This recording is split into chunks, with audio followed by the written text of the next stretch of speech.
There we go. There we go. All right, guys. I think we're all set, my friends. Welcome once again. Welcome to VoiceOver In and Out. I am Matt Volbrecht, trainer Matt of TTJ Tech Services at www.ttjtech.biz. And we are glad to have every one of you here.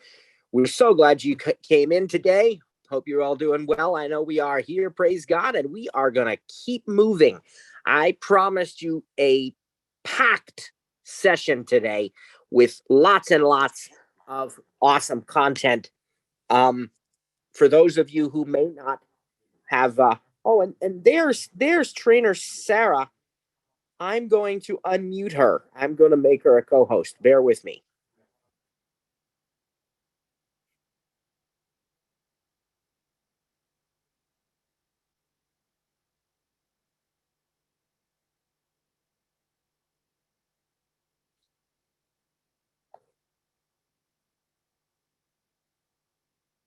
There you go.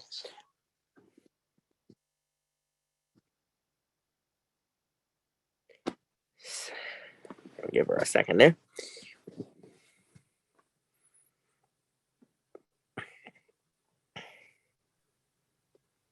Can you hear me? We sure can. How you doing? Good. How are you doing? Oh, doing real good. Real good. It's gorgeous weather outside for all those who are not staring at a computer. Yeah, I was surprised because we've had pretty chilly days. I mean, for Pennsylvania anyway, for October in Pennsylvania. Yeah, us too. Freezing. Yeah. And then now today it's like 68 here. Yeah. Or that's what they say the high might be. I don't know. It's 66 here, but it's sunny and beautiful. And yeah. It's a gorgeous day. So I assume. Yeah, I was out earlier and it was pretty nice. It's supposed to get cool again later in the week, but what can we expect for fall? That's what we would expect. So, Yeah, somebody put winter in that eventuality. Well, that's well on the way. And of course, the sooner winter comes, the sooner spring will come. So, There you go. I feel so much better. There you go. I see trainer Cliff. Now, I don't know if trainer Cliff will be able to talk today or if he'll have to stay muted, but we'll give him the option. He thought he might be able to on Wednesday. We'll see. Yes. Right. Exactly. We'll see. All right. There we go. All right. Awesome. Well, I'll tell you what. Let's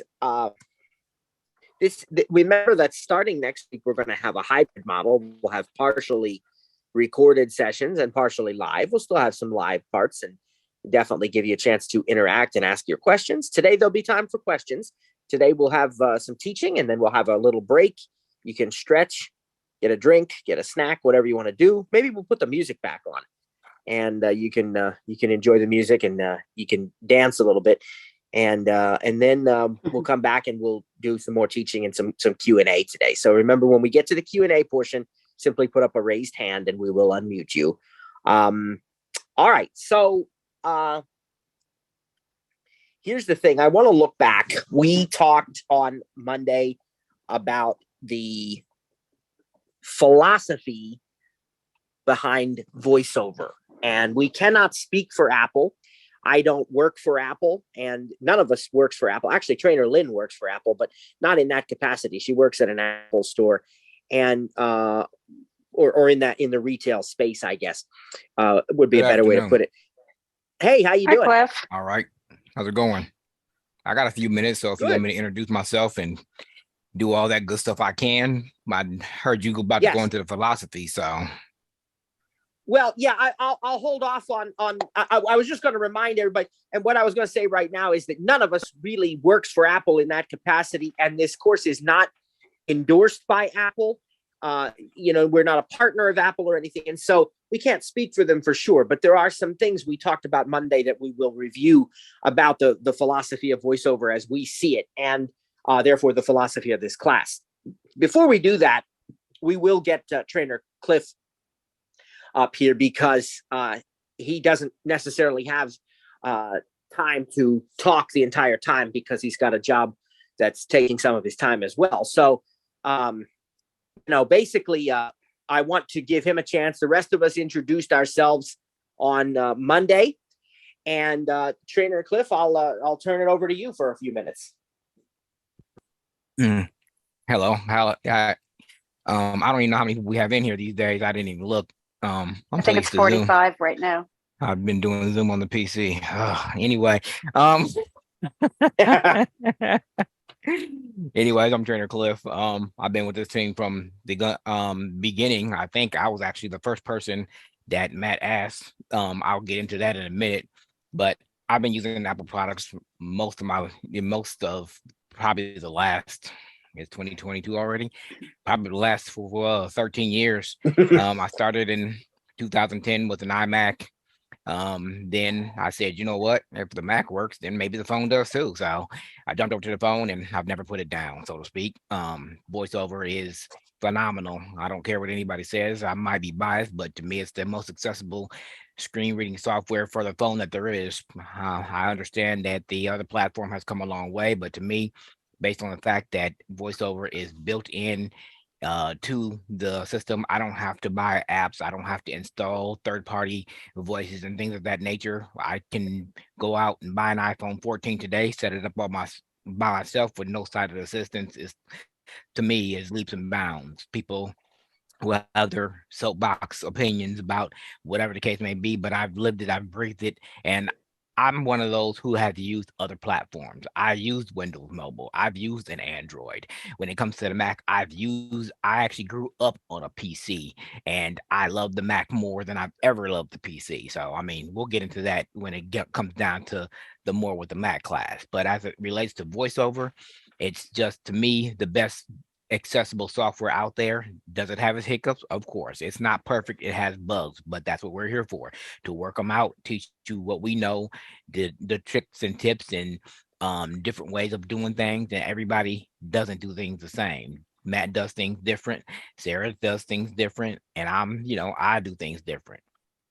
So, but glad to be here as much as I can be. I do have a job. I work for Target Corporate, and yes, I use the PC over there. But this VoiceOver in and out course over the last 6 years has taught me a lot of stuff that I can take to my job at Target Corporate. The patience, the customer service, the ins and outs of dealing with customers in different ways and different needs. So this volunteer piece that I do with the tech juggernaut, TTJ as you know it, has taught me a lot of things that I've been able to take over to my paid job that helps me along and gives me a little bit of an advantage, I think, over some of my coworkers. Me and Matt, we met probably back, I think it had to be 2011 or 12, maybe even 13. Who knows? I can't remember the year. I could tell you what I had for dinner last year, but not yesterday. But it's kind of funny how we met. I was running an Apple. I was running the list, the kind of like the one that we have now called Only Talking Support. Back then it was called Peel the Apple. And this guy named Matt Baldridge was posting stuff on the list. Like he knows what he's talking about, maybe a little bit. He might know a few things, so I'll leave him alone. But then he posted this thing at the bottom of an email. He told the customer, or he told the member to contact him privately No, actually, no, that's not what he said. He said, I have paid services, this and that and the other. So I had to reach out to him and say, look, this is a free list. We don't advertise paid services on this list. So could you please stop doing that? He's like, okay, he was fine about it. He's like, I understand, list rules, yada, yada. But then the Apple TV 4 came out and it had the App Store and the other stuff on it. And he offered the back then it was what do we call them? A conference call where you call in from free your conference. That's right, free conference. free conference, and you could call in from your landline or your iPhone, whichever you chose. Anyways, I signed up for it. I know Matt probably dropped his phone when he seen my name come up on that list. Like, oh God, what is this guy got to talk about? He told me this later that he was scared to let me. So, but anyways, I joined that conference call to learn more about the Apple TV and the 4K, and I joined, I think, like 3 weeks in a row, and 1 week he was gonna be late, so he texted me out the blue, and said, "Can you open the meeting for me? I'm gonna be a little late." I'm thinking in my head, does he know what he's doing? Asking me to open up something. I've never done this before. So anyway, long story short, I opened it up for him. We bounced ideas off of each other, got in touch with each other off lists out of conference, and been talking and doing projects with each other ever since. So it's like I said, it's a weird way that we met because both of us were kind of skeptical about the other, but the bottom line is we feed off of each other. What he doesn't know, I know. What I don't know, he knows. And I'll tell you this much: I call Matt before I call Apple support. I do, because if there's a question that can't be answered, then I know he has an answer, because he, like me, he does a little digging. He goes beyond the app, beyond the accessibility, beyond the directions that it gives you, and looks for the answer. So I don't call Apple support unless I absolutely have to. And him, there's a few people who'll call. I'll call him. I'll call John. I'll call our buddy Tim Kilburn up in Canada. I'm not saying that Apple accessibility or Apple support is a bad thing. I'm not. It's just my preference that I call people that I know to talk to see if they've tried certain things before they do. Apple's accessibility is a wonderful thing. It's great. And not everybody has the access to the people that I have to. So if you need help, by all means, call them. But I just choose to go with a friendly or a more familiar source than going with Apple support first. So that's just the way that I do things. And I encourage you guys to, and there's my alarm to get ready for work, but I encourage you guys to use Apple accessibility, but I also encourage you to poke around, try it yourself first. You can't do nothing. I mean, push come to shove, kill the app in the App Switcher and start all over again. But again, glad to be a part of this team as much as I can be. Mondays are usually my days off, so I'll probably be in for the whole session those days, but the other days I'll pop in and out as I can. Awesome. All right. Well, thanks so much. That's Trainer Cliff, everybody. And as he said, he'll be with us as often as he can. Glad to have him when he can be here. So that's a little bit of an introduction from another one of our team members. And I think the only one you haven't met yet, if you've never been here before, is Trainer Lynn. She'll be a few weeks. She'll be here in a few weeks. She's involved in some training for her job right now. So she'll be back. Just to piggyback off a little bit of the help session that we did yesterday, I did give that a go. And I think it is what we said, because it's listed as the audio source and or both ARC, because when I went to the kitchen and did it, it was instant and there was no flaws at all, asking it to play a playlist or something from Apple Music. So, and when you disabled it, it worked then? Well, technically I didn't disable it. I just went into the kitchen where that one is not connected to ARC or an audio default source on the Apple TV. So I don't know which one it is. Maybe it's both. Maybe it's one or the other. I'll have to do a little more digging on my day off, but I'm assuming it's probably the ARC is what my guess is, but we'll see. Right. I'll be curious. Okay. All right. Well, there we have it, folks. Good. So, what Trainer Cliff said about how he encourages all of us to try things out, to not be afraid to dig around and to experiment. And You're not going to break it. That really does go back to what we were about to talk about, which is the philosophy. And again, it's very, very important that I stress that I cannot speak for Apple. I don't know for sure that this is their way of thinking, but it certainly seems like what they intend is to give us a way, number one, to relate to every other user in the world who can see. And that is actually really important, whether you know it or not. It really is important, because here's what happens when you use a platform like JAWS or something. You don't really have any idea of the screen layout because you're using different keyboard commands. You're using the JAWS cursor, the PC cursor. You're using special keys. Now, I haven't used JAWS or Windows since probably 2009 or 10.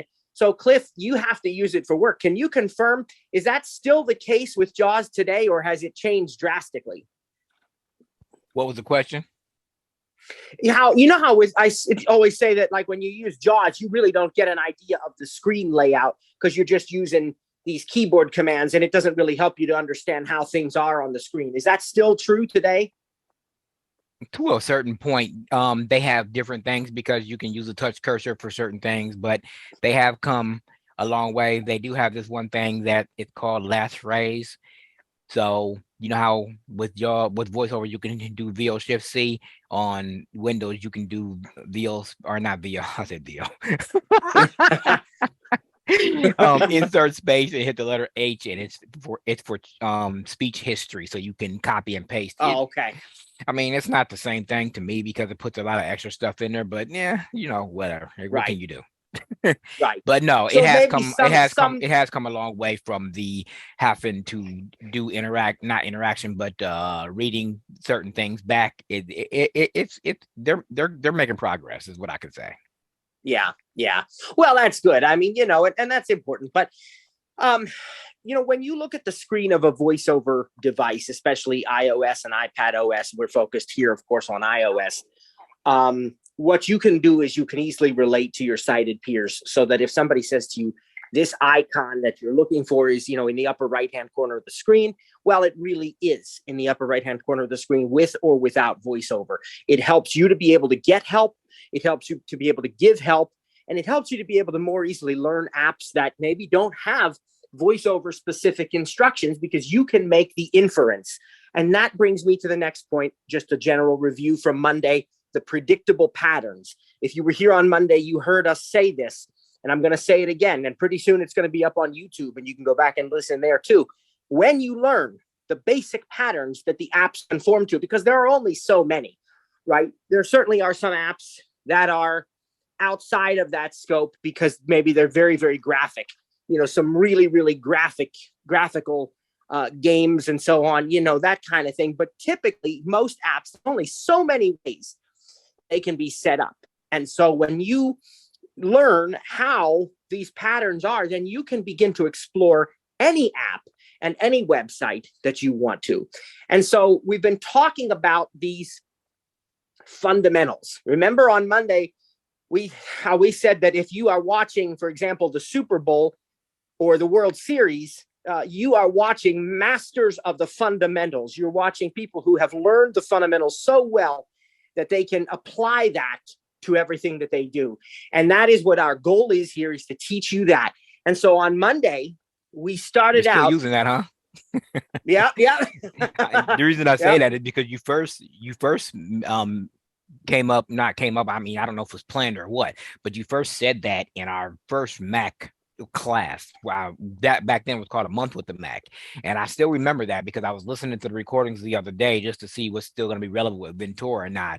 And that is one of the things that you said is masters of the fundamentals. And I like that because you're carrying it over into the VoiceOver. And it is, you want to be a master of the fundamentals because you can't do nothing advanced. You can't do nothing, beyond what you're used to until you master the fundamentals. I tell my because I'm an assistant coach for a basketball team in the wintertime for my middle schooler basketball team. And they always want to learn how to shoot the three and what's going to help them be a better person with the crossover. You're not going to know how to do that unless you know how to rebound, shoot free throws, and play defense, which are the fundamentals of the game. And if you don't master those, then the rest of the stuff is not even going to matter. So yeah, Exactly. like I said, I That's listened to that exactly the right. other day, and it holds true in anything you do, not just voiceover or the It Mac does. or It does. I got to master the fundamentals of my job. I couldn't go into Right. customer service without knowing how to talk to a customer, without knowing what to look up, without knowing what information to ask for. I had to master the basics, the fundamentals. So that's an important piece. Well, and it does. It applies to anything in life. As a matter of fact, where I first heard that, I may have told you this, I don't know, but you'll appreciate this. Where I first heard that concept of mastering the fundamentals was Kenneth Copeland. And I share it when I preach in church at times too, because he was talking about the fundamentals of faith. You know, he was a pilot first. He was an airplane pilot, loved airplanes, still does love airplanes. But, you know, he learned that you can't depend on what you see around you. You got to go with your instruments, no matter what it feels like, no matter what. And so then he, made that transfer to faith and the word of God, but he's teaching these fundamentals. And that's where I first heard that. He said that phrase, that masters of the fundamentals. If you learn that first, you build on that. And that's what we want to do here with VoiceOver, is we want to master those fundamentals so well that becomes muscle memory. That's the other thing you'll hear us say a lot is muscle memory. And there's nothing like it. And can I just say something? Can I say something really quick here? Yeah. I find that, yes, VoiceOver, it seems daunting at first, but once it becomes muscle memory, it's so, I don't know, maybe saying it's easy is not right, but the ease of it's so smooth. I was I was trying to fill out a form yesterday, actually, for a blind group, and it was practically impossible. And, I feel like I have VoiceOver, therefore I should be able to do anything on a computer, on an iOS device. And yet this form had me daunted. And I was, and it wasn't VoiceOver. It was the form, which kept erasing what I was doing. And I'm just saying that it is so smooth. And when you come across something that doesn't work, it just shows you how smooth VoiceOver is. Absolutely. Absolutely. And I love the example you gave, Sarah, about doing forms online, because that's something so many people shy away from. So many people, they're afraid of it. They don't think it can be done on an iPhone, or they don't know how to do it. And, I was in a class last night with a gentleman whose name I won't say. He's not here. I just looked. Just to be sure. I'm not really going to say anything bad about him anyway, but he was doing a presentation in a group that I was also part of, and made a comment that he doesn't believe that you can do everything on an iPhone. As he says, maybe you can do it, but it's not easy. And he said that a study showed that the average person who's blind can only text 7 words per minute when they're typing on screen. I really want to see how many words a minute I can type. Not because I don't want to brag. I give all the glory to God, but I know I can do more than 7 words a minute. And the point in that is, again, not boasting, not to rub it in. I give all the credit and all the glory to God anyway. But the point is to show you it can be done. I know I can type more than that in a minute. And that is the premise.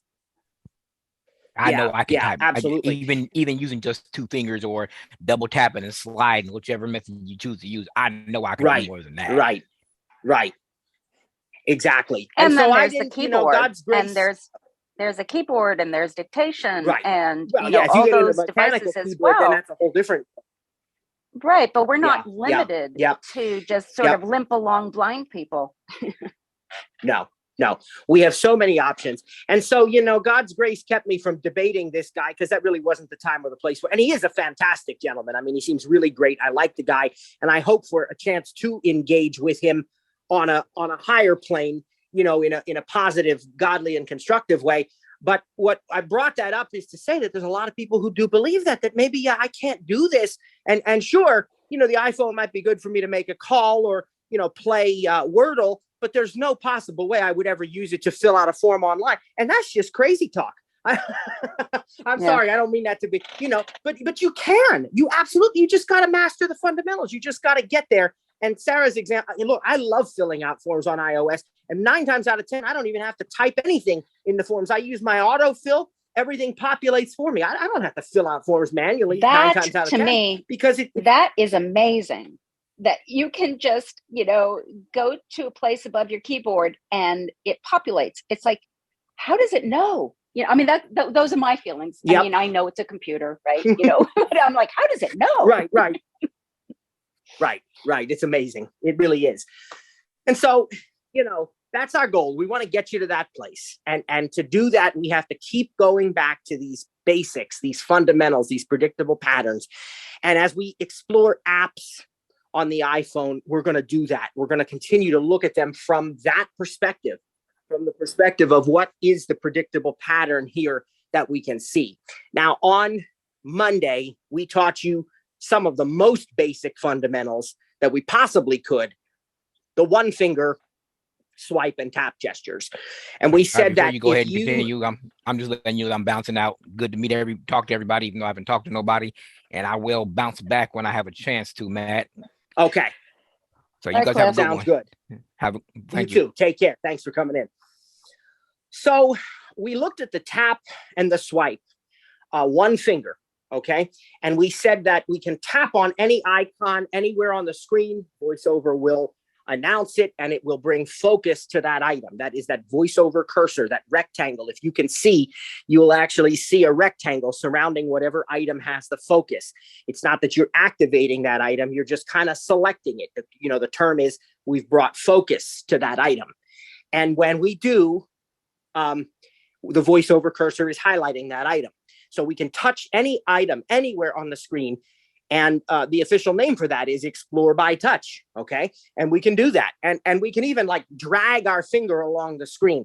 I don't find that to be the most meaningful way to navigate or the most efficient way, but it can be done.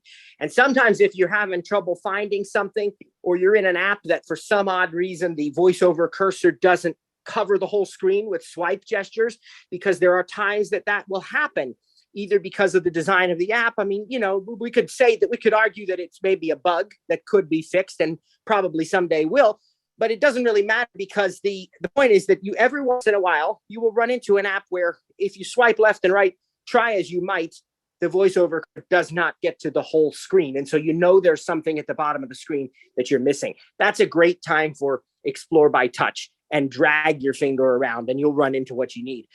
So we can tap, touch, whatever you want to call it. Another thing we can do is we can swipe. And remember, that's interchangeable with the word flick.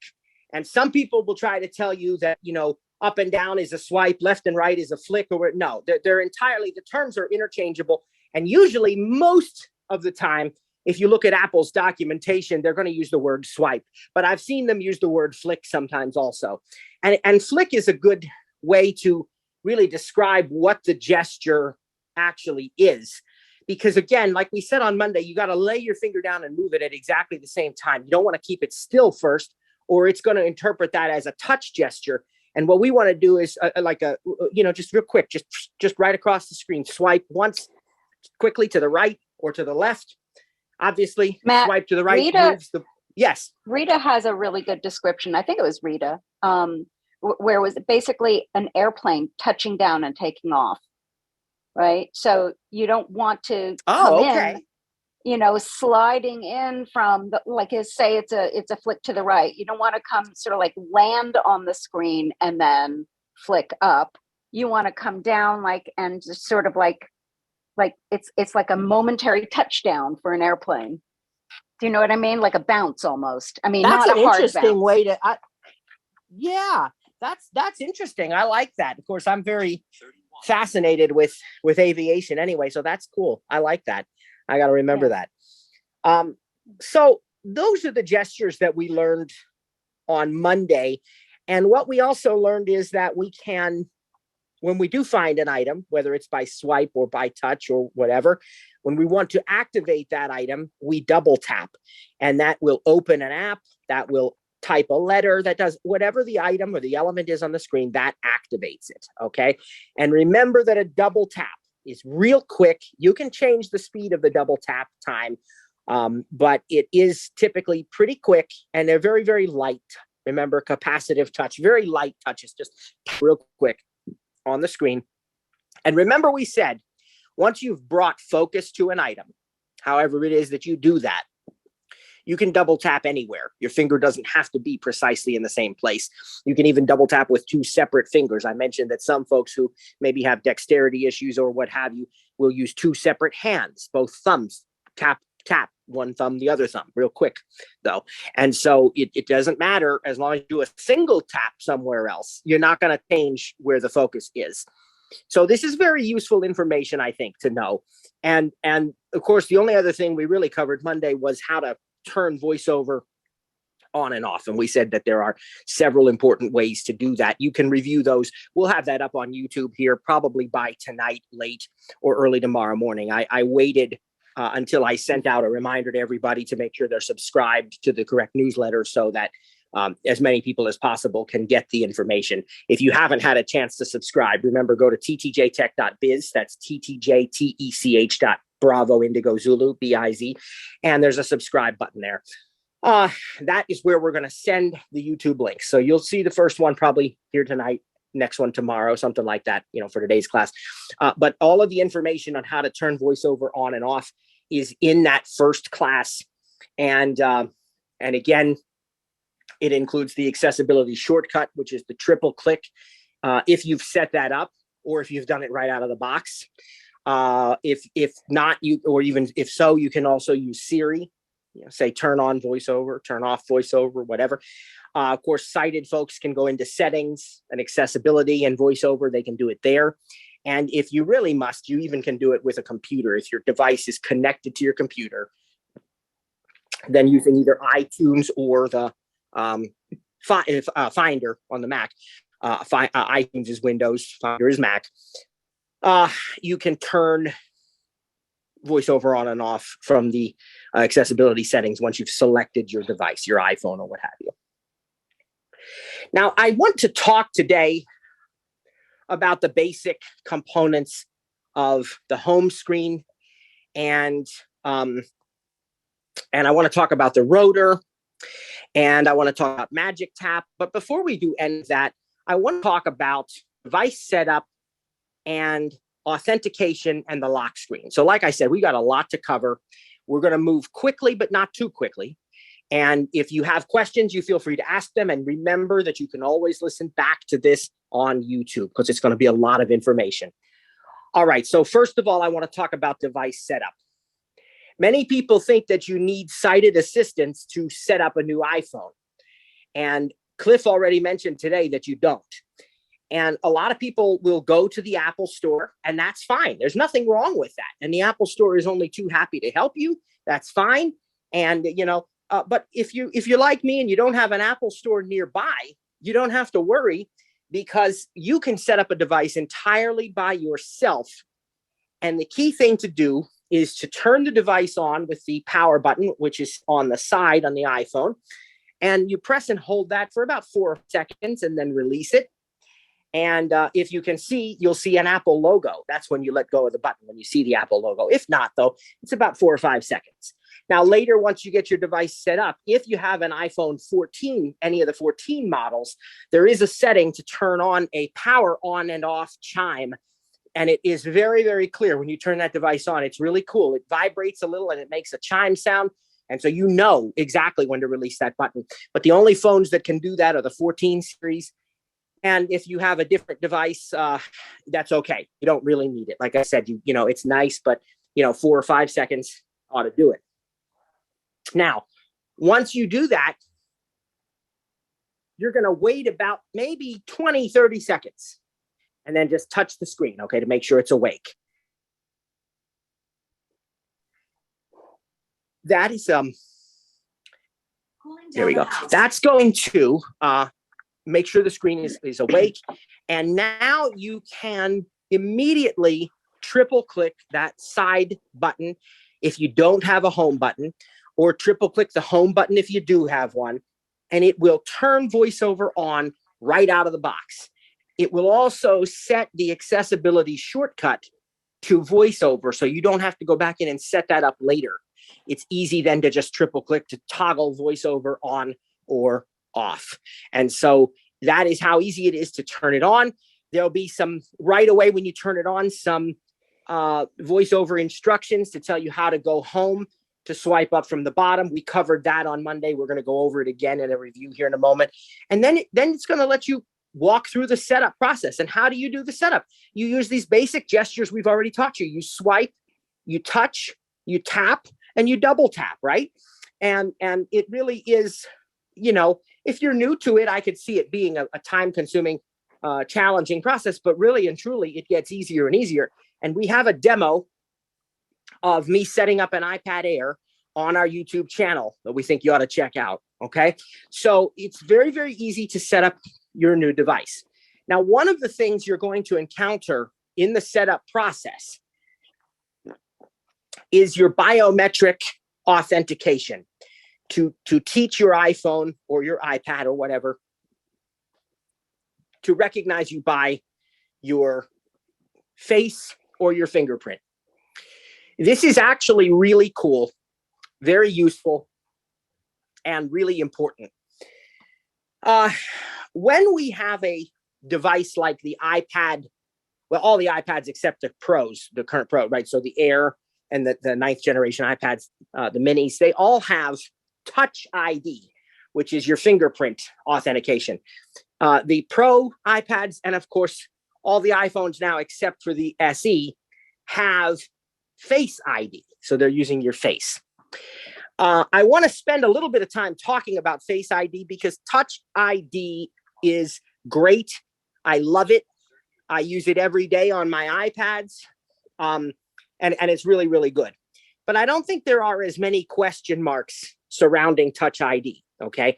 So my lack of focus on it is not any disrespect to it. I don't think it needs the same amount of clarification. There's a lot of false information that people have come to believe about Face ID, and I want to make sure that you don't have that false information in your mind. Okay. So there's several myths about Face ID that I need to dispel. And the first one is just very obvious, right? We're just going to go right to the proverbial elephant in the room, which is that if we are blind, we can't use Face ID. And that's totally false. It's totally false. And going hand in hand with that is the rumor that, well, if I don't have real eyes or I can't really focus on something, then I can't use Face ID. That's also false. So let's talk about this a little bit. Face ID is not iris scanning. Okay, so you don't need to have real eyes. You don't need to have eyes at all. It's making a profile of your face. And I'm not going to get into the technology behind it, for the sake of time. And quite frankly, because I'm not 100% sure that I understand the technology behind it, but it's pretty cool. But it does. It's kind of making a map of your face, and that's what it's using. It's not eye scanning. Okay. Secondly, about the attention that you need to be able to look at your phone, that simply isn't true. There is a setting when your Face ID is set up that is called require attention. Okay. Don't confuse this for our folks who have already gotten into this and you're using it and so forth. Do not confuse require attention with attention aware features. They're two entirely separate things. And we'll talk about what those are as we progress through this course, but they're two totally different things. They're not to be confused with one another. Attention aware features are not the concern here. Require attention is the concern. And what that does is it actually does require that a person look directly at their phone in order to unlock it. And this is done as a safety measure so that somebody can't pick up your phone and unlock it without, maybe you're sleeping or something and they, whatever the case may be, just hold it in front of your face and it unlocks, right? So require attention prevents that because you got to actually look at your phone. Now, here's the thing. If you have VoiceOver turned on when you are setting up Face ID, then the require attention feature is automatically disabled by default. Normally it's enabled by default, but if it detects that VoiceOver is on during the setup process for Face ID, it's going to automatically disable the require attention feature so that you do not have to look at your phone. Now, Trainer Cliff has no sight. He has lost his sight about, I think, the same time in his life as I did, maybe about 3 years old. And he doesn't, it's not something really, that's played a big part, but he can use the require attention. He actually turns it on because he thinks his kids are going to try to pull a fast one on him while he's sleeping or something, so he leaves it on, and he says you can do it even without really knowing, how to see and how to focus your eyes. And so he's mastered that. Now, I don't have mine on. Because I don't know, I probably could, but I just, I don't, it doesn't bother me to just have it the way it is. So I leave it off. But it is definitely not a requirement that you be able to look at your phone, especially if you leave that feature turned off. Require attention. Now, the next myth that I'd like to dispel is you must have good lighting in the room in order to use Face ID. Again, that's entirely false, because Face ID does not go by the lighting around you. You can be in an entirely dark room and still use Face ID. Now, I've had some people say to me, oh, but I was laying down in my bed and I tried to use Face ID. It was dark and it didn't work. Well, the reason it didn't work is probably because when you were laying down in your bed, you didn't know how to hold your phone properly in proportion to your face. It took me a little time to get used to that too. All right. So if you're laying down flat, the angle at which you need to hold your phone feels a little different if you're going by feel, right? So that's more than likely what caused Face ID to fail when you were laying down, but it's not related at all to the lighting around you. Okay. So you don't have to worry about that. So what are some things? Well, let me ask you this first, Sarah. Have you heard any other myths about Face ID besides the ones I've already mentioned? I can't think of any others, but maybe you've heard some. No, I haven't. I mean, the only myth I've really concentrated on is I can't do it, whatever it is. Right, just people who approach right. it or don't even want to approach it. So, no. Right. So here are the potential pitfalls and how to hopefully overcome them, okay, or work around them or work through them. And one of the potential pitfalls is the initial setup if you've never done it, because it is maybe something you're not aware of how to do. And I'll try to describe it to you the best way that I can, but I honestly am not sure if I had heard this description whether it would have entirely worked either. I don't know. Basically, the way to set up Face ID, they're going to tell you to rotate your head in a circle during the setup process. You have to do this twice, potentially twice. And what you're really doing is you're rolling your head around and the best example I can think of, which maybe will be meaningful to some people, is when we were in chorus and we had a choral director, vocal teacher, what have you. She would sometimes, as we were warming up, have us do these neck exercises, and she'd say, bring your chin to your chest and roll your head back and forth around, relax those muscles. Well, other than bringing your chin to your chest, the rest of it is the same motion as what we did for that when we turn our head around kind of in a circle. You're not going to keep your chin at your chest necessarily, because then you're not looking at your phone. When you start moving your head around, VoiceOver is going to guide you. If it's on, it'll tell you tilt right, tilt up, turn left. It'll tell you these different moves. And pretty much if you do what it says, it's going to work. Sometimes there's maybe a little gap in the interpretation. And, I've had to do it 2 or 3 times to get it right, but it really is not hard. Now, I will say that during the initial setup. That's the thing, is like when you're doing that, it knows. If it got enough information, then you will proceed to the next step. But if you have not rolled your head around or given it all the profiles that it needs to identify your face, then it will continue to do it. So it won't be faulty because its recognition knows when it has enough information. Exactly. That's exactly right. And I, the very first time I ever did it, which was 2017 on the iPhone 10, I did have to have help because nobody had really explained it to me and I just wasn't getting it. So my son, who was helping set up the phone at the time, actually stood behind me and moved my head in the way that it needed to go. And he only had to do that once or twice. And I've been able to do it ever since then. I've set up many devices now with Face ID entirely without sighted help. And ever since. So once you get that pattern, once you get the feel for it, you're not going to have any problem. And as Sarah said, as soon as it can, it's going to move on, or it's going to tell you what to do. And, every once in a while, maybe you did a little too much of a maneuver or something, and it'll say, face out of range or something. And then it'll say, bring your head back to I forget the exact verbiage, but basically bring your head back to the center, and then it'll pick up where it left off once you're in view again and in focus. So that's good. And you don't have to worry about things like, wearing makeup versus not wearing makeup, having a beard versus not having a beard. It's going to be able to determine the structure of your face with or without that. So if you did your Face ID setup when you had maybe clean shaven and then you grew a beard later, you don't have to reprofile your Face ID. You're good enough as it is. Now they do have an option to add what they call an alternate appearance. And that's not really meant to be a second person. Some people use Touch ID in that way. Like I think you can have up to 5 fingerprints stored. So some people will store 2 of their own fingers and then their spouse, their child, their parent, whatever, Face ID, that so-called alternate appearance, is not really meant to be a second person. I'm sure some people probably do that, but it really is a continuation of yourself. If your appearance did change significantly and it seems to be struggling to identify you, you can add that alternate appearance in there. The other thing you can do is a second scan if you want to have Face ID with a mask. Okay. And so you can have it do another scan. It does focus a little more on the eyes in that particular one.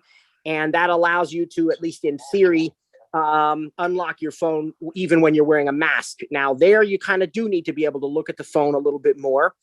And, I haven't even done that because I didn't do it this time, I should say, because in our state and our county, they're pretty much not using masks anymore.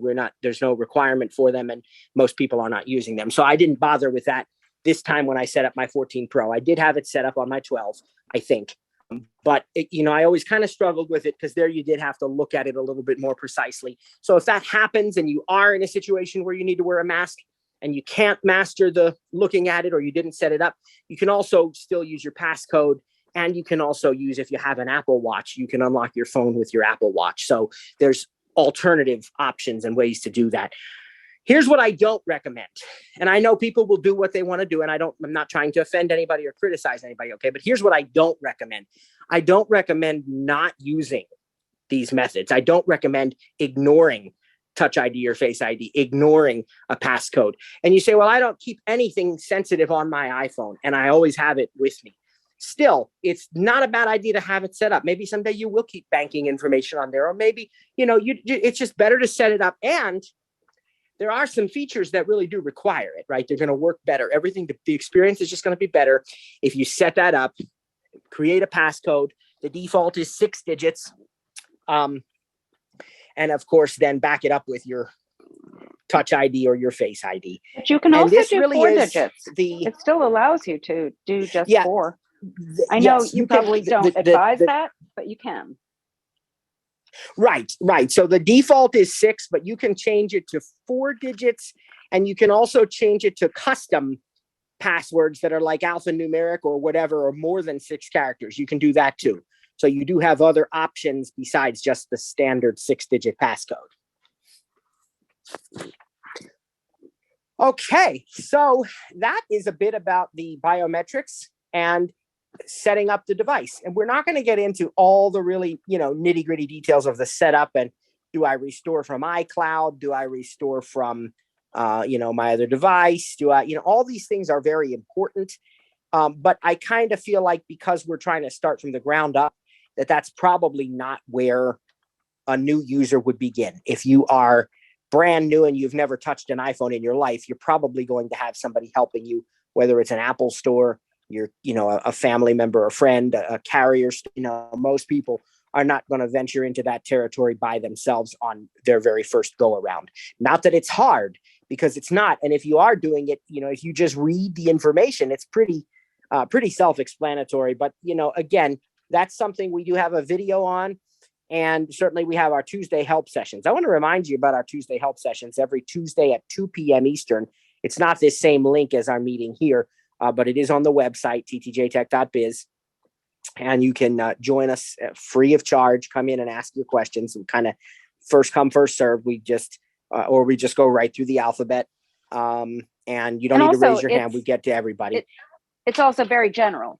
It's not specific to iOS or OS. It's any Apple devices, and and working with those, sometimes with anything other Apple apps, or even related to it. That's right. Yesterday we spent a considerable amount of time talking about Wi-Fi and networking and stuff. And that was a lot of fun. I love talking about that stuff. And hopefully we helped some people out, in that area. So yeah, absolutely, yeah. Sarah, you're correct on that. Yep. So if you need to know more about the setup process or, setting up a new device from a previous one or something, definitely do ask us, come to our help session, email us, info@ttjtech.biz, whatever. What I'm going to move on to now is the home screen. And I want to one more time review the gesture for going home first, and then we'll talk about the home screen finally. Remember the gesture, because if you have a home button, you just press the home button and you go home. No big deal. But a good portion of the devices now really don't have a home button, the new devices, okay?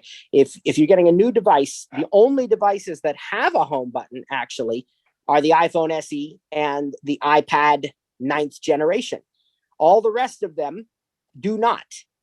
And so you need to know this go home gesture, as I like to call it. And it is a swipe gesture. If you can see, it's just a swipe up from the bottom.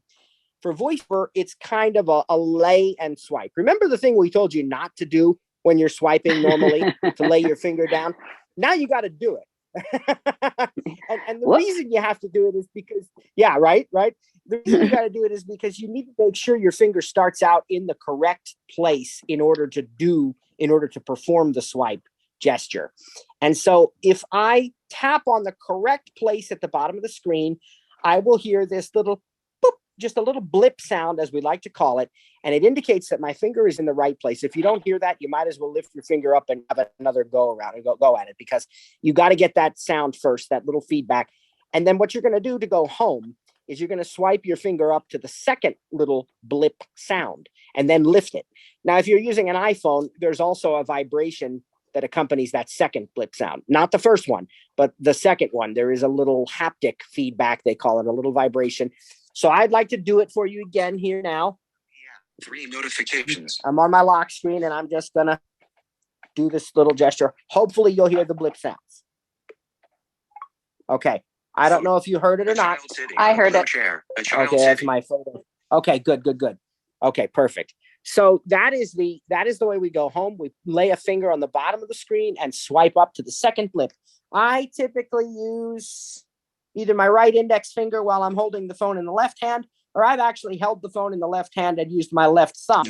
The more you do it, again, that good old 2:54 p.m. muscle memory, you'll get it. All right. And it becomes really, really easy for you. The finger is in the bottom middle of the screen. I didn't notice if trainer Rita is here yet. Sarah, did you notice? Because I'm sure she would want to. Okay. All right. If you happen to, I do actually have my speech on. If you happen to hear her come in, though, just, maybe let me know too. But I'm sure she would want to elaborate on that, because we always joke with Rita, but it's really true that she is very, very thorough about laying these things out step by step. And so, I'm sure she would want to elaborate, but that is the gesture. And if you master that, you can go home from any app that you're in, wherever you are. That is always the go home gesture. Now, when you do go home, when you first wake up your phone, and by the way, let's talk about how you can wake up your phone. There's a bunch of different ways by default. Now, some people disable some of these, and that's okay. It's personal preference. Down the road, you can do that. But right out of the box, you can wake your phone by lifting it up. That's called raise to wake. You can wake up your phone by tapping on the screen. That's called tap to wake. You can also wake up your phone by pressing the side button of your phone. And if you have a home button, you can press that. Okay. So when I wake up my phone, initially I'm on the lock screen and the phone is locked. The first thing I will do is just sort of hold my phone up to my face. Now I'm on the lock screen, but the phone is unlocked. You hear a little sound, a little click kind of to indicate that it's unlocked, but you're still on the lock screen. You're not on the home screen yet. Now, why would I want to stay on the lock screen for any length of time? Well, first of all, when I get notifications, they will show up on the lock screen and I can look through those notifications. I have to unlock the phone with my face first because it's set that the setting is that when it's locked, it won't show me the actual text of the notification. But when I look at my phone and it unlocks, now my notifications are revealed. Okay. And the other thing is I have widgets on my home screen, on my lock screen.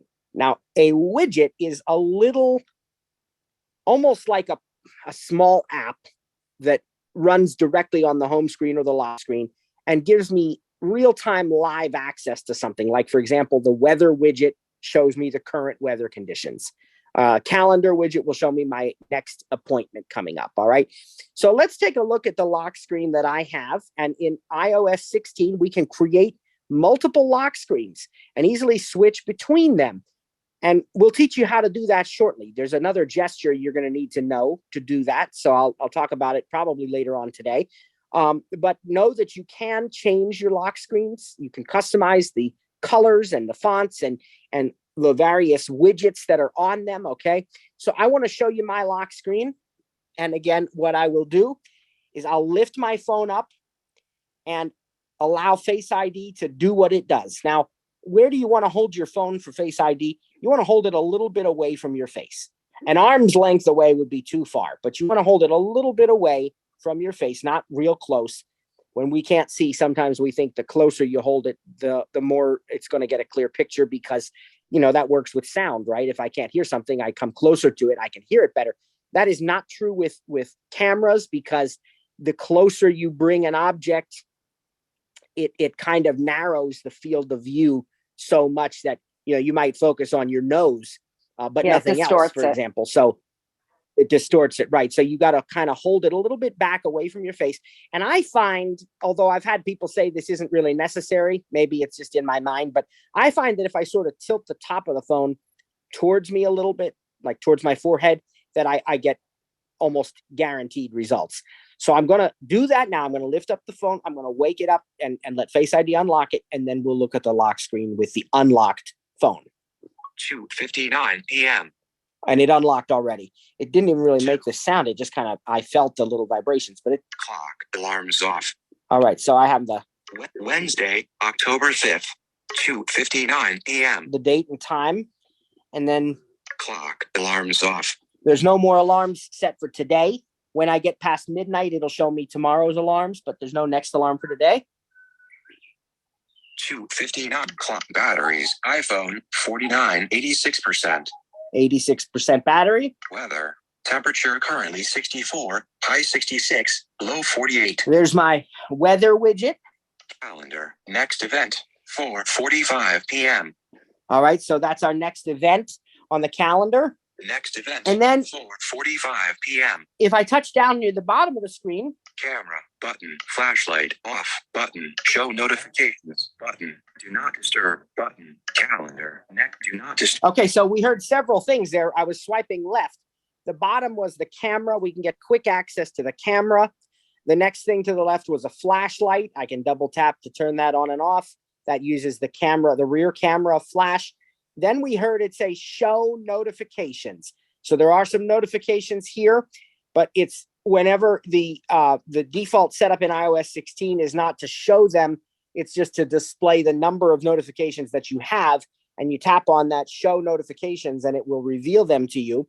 Now, you can change that in your settings if you prefer the so-called old way of doing it. But this makes the lock screen a little bit cleaner.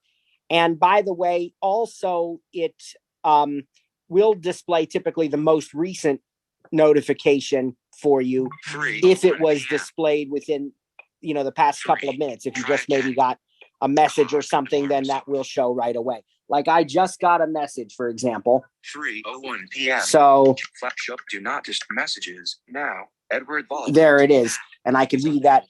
And that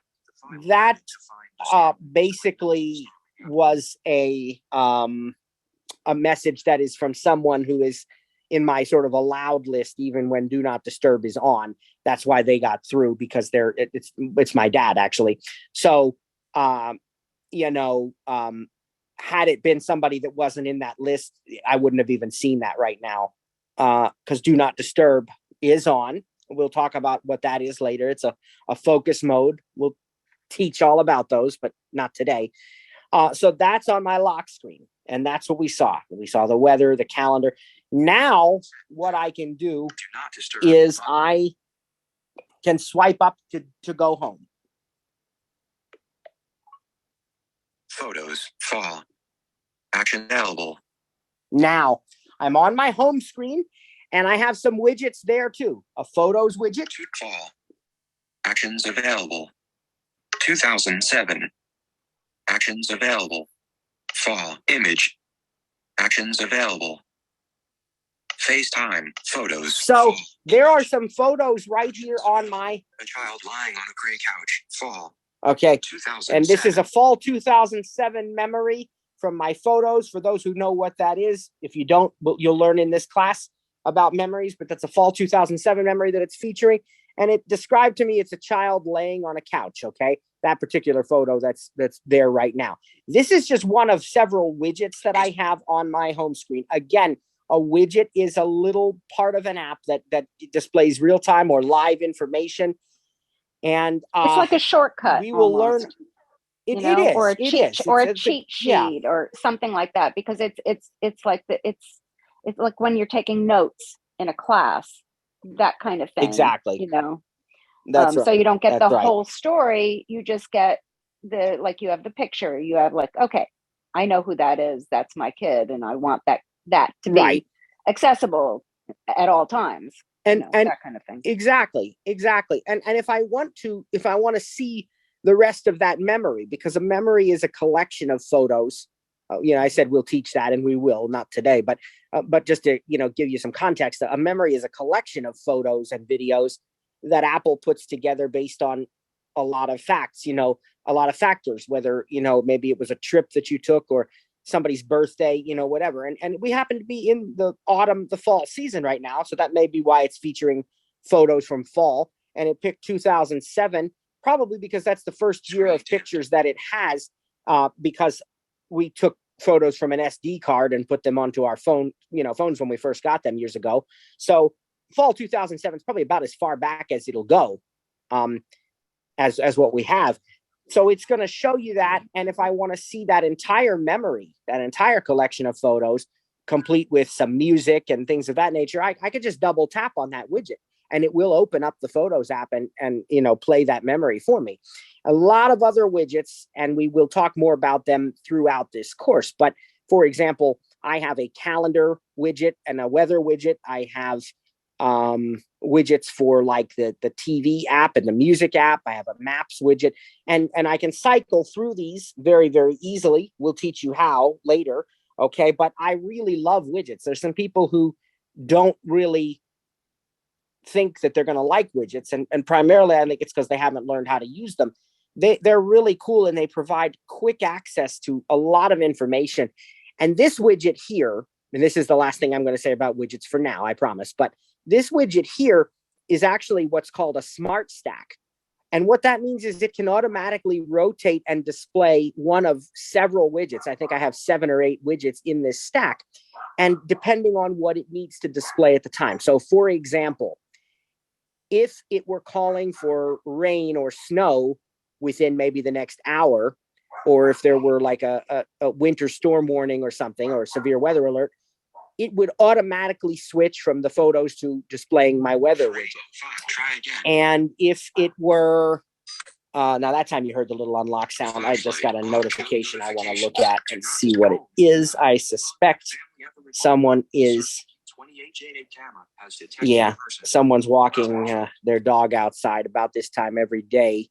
Our little 12-pound ball of terror goes crazy, and it's because somebody's walking their dog over there. Anyway, so it would display the weather if it needed to. Or if my battery were getting low on my phone, then it would automatically show the battery widget. So I'd be aware of that. And if I have an event coming up on the calendar, it might display the calendar or maybe the maps widget to offer me directions to that particular event. So the Smart Stack is really convenient. These widgets are really useful. And later on in the course, we'll show you how to add them or remove them, and modify them on your home screen. Now, the area of the home screen that we're actually in is the area of app icons, okay? And basically, the widgets and the app icons can coexist in the same part of the home screen. An icon, most of you probably know, is a little picture or symbol that represents something. In this case, an application or an app. And Apple ships many apps with their iPhones, and you can install others, of course, from the App Store. And basically, the home screen is set up in pages. And the first home screen page, by default, has all these Apple apps. You can rearrange them. You can delete the ones you don't want. I don't personally recommend deleting the first-party apps, the Apple apps, the stock apps, whatever you want to call them. I don't typically recommend that. Apple did start allowing you to delete their apps, I think probably in response to pressure from customers who really insisted on it and government agencies who tried to, accuse them of antitrust practices and stuff. So now we can delete Apple apps. If you want, you can have, only Spotify instead of Apple Music and only the Gmail app instead of Apple Mail and stuff, okay? But I don't advise deleting the built-in apps because, first of all, I like the Apple apps. I don't think there's anything better than the native apps for doing these tasks that they can do. And why reinvent the wheel? Secondly... But the good news is they don't go away forever. You can always get them again. Once you delete them, that doesn't mean that's a forever thing. No. And that's an important point, Sarah, because if somebody is sitting here right now saying, oh, he recommends I keep them and I accidentally deleted one, well, not all is not lost. You can go to the App Store and you can re-download them at no cost and they'll just reinstall as if they never left. But the reason I don't recommend deleting them too is because there are sometimes integrated functions that you don't even realize you'll miss out on. In fact, we had trainer Rita called me one time. She was working with a customer and they were trying to play audio in the News app, the Apple News app. And everything else about the News app was working, but their audio wouldn't play. It just came up with an error message or something, said couldn't play. And, she tried the basics, the force quit and the restarts and all these things, and I'm sitting there thinking, what are we missing? And then finally, oh yeah, praise God, I know it's the fact that the person has deleted the podcasts app. And the Apple News audio stories are podcasts. So all they had to do was re-download the podcast app and, everything was fine. It played. But these are the kinds of things you may not realize you're going to miss out on if you delete the built-in apps. And if you don't want them, if they're in your way, you can either stack them, which is just piling them on top of each other, right? So you can have a finance folder, or they're like folders. So you can stack them so that they're in the background. They're like on page 3 or 4.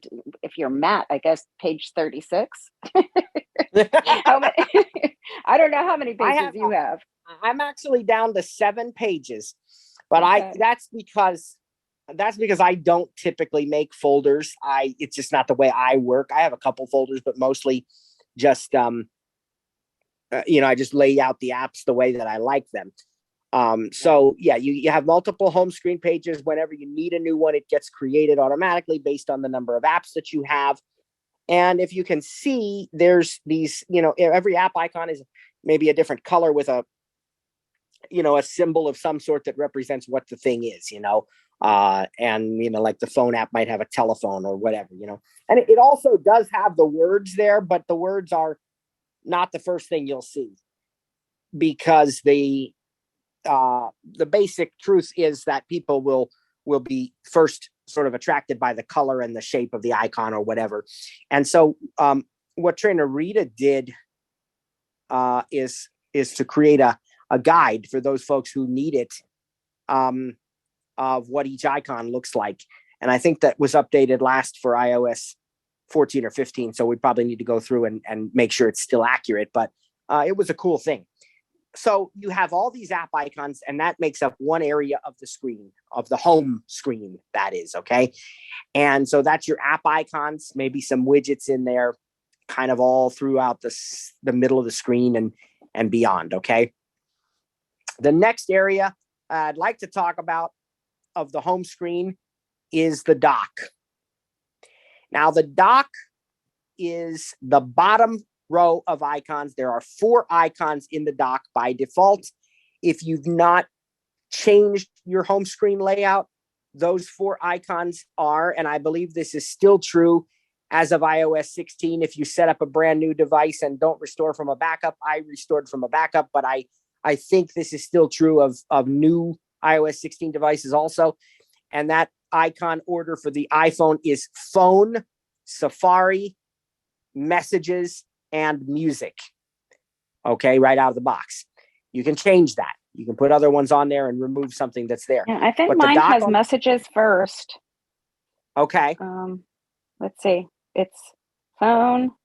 Oh, no, I have Phone, Mail, Safari, and Contacts. So obviously I changed it. That's cool. So that's cool. That's cool. So your dock on an iPhone is just 4 icons. All right. There's more on an iPad, but we'll teach that in the spring. But this is your dock. And here's the thing about the dock. It is persistent across all home screen pages. So if you're on page 1, your dock is going to be Phone, well, whatever your particular one is. I'll just go with the default, which is Phone, Safari, Messages, and Music. If you're on page 17, I don't know if you can have 17, you're still going to see Phone, Safari, Messages, and Music. On the bottom, that dock never changes. So what you want to do is eventually find the 4 apps that you believe are most important to you, your favorite apps that you want to be able to quickly get from anywhere. And those are the ones that you put on the dock. All right. The next area of the home screen is just one single swipe to the left of the dock. Actually, it's kind of slightly above it on, I think sort of on the right-hand side, but you get to it another way by touching the leftmost dock icon and swiping once to the left. This is the page selector. It's not the only way to change home screen pages. We'll talk about others, but this is a way of changing home screen pages if you have multiple pages. And I think the iPhone has grown to the point that even right out of the box, it's got 2 pages now. So everybody should be able to try this. So let's listen to what we've got here. Photos. Okay, there's my widget. Let's touch randomly on the screen. Contacts. News. Books. App Store. That's the Double tap to open. That's the regular app icon area. And you heard the little hint, double tap to open. We knew that, right? That's how you activate an app. Open an app, double tap. If I keep swiping, I'm going to get to the page selector. TV, podcast, help, home, wallet, settings, page 1 of 7, adjustable. Double tap to open Spotlight. Swipe up or down with one finger to adjust the value. And we'll do just that. If I swipe up. Messages, page 2 of 7. Page 3 of 7. Swipe back down. Page 2 of 7. Page 1 of 7. And I'm just doing that with one finger. That's a one finger swipe up and down. That is the first time we've used that gesture together in this class.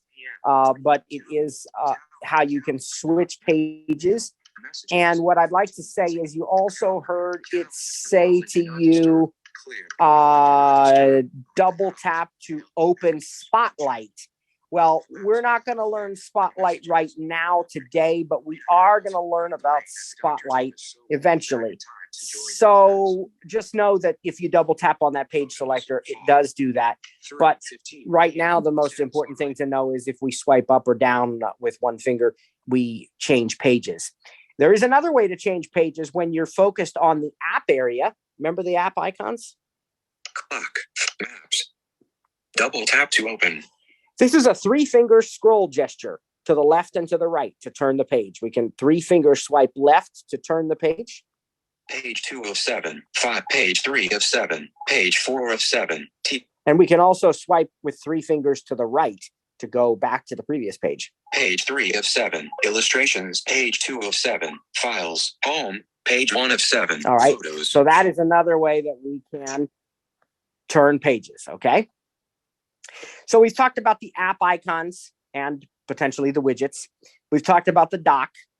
We've talked about the page selector. And there's one other area of the home screen I want to talk about at this particular second. And then we're going to give all of you a break for a few, 5 or 10 minutes, not 10, probably 5 minutes, something like that. And that area is the status bar. You cannot get to the status bar by swipes. You have to touch the status bar. And the status bar is located at the very top of your iPhone screen. Now, if I touch the top left of my iPhone screen, I will hear 3:16 p.m. status bar item. Swipe down with 3 fingers to reveal notifications. And I'm going to silence those hints.